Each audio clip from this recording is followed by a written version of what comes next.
বাচ্চাদেরকে সন্ধ্যাবেলায় কেউ বাইরে নেবেন না, বিশেষ করে সন্ধ্যাবেলায়। মাগরিবের আজান দিচ্ছে, মাগরিবের নামাজের আজান হয়ে গেছে।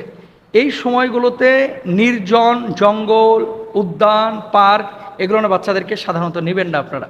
কারণ এই সময়গুলো বজ্জিনের বিচরণটা হয় বেশি হাদিসের ভাষ্য অনুসারে। তাহলে কি করবেন? এই সময়গুলোতে আল্লাহ রসুল সাল্লাহ আলাইহি বলেছেন দরজা জানালাগুলো বাড়িতে লাগিয়ে দিতে, তারপরে বাড়ির ভিতরে অবস্থান করতে এবং বাতি ব্যবহার করতে, বাতি ব্যবহার করতে, আলো ব্যবহার করতে।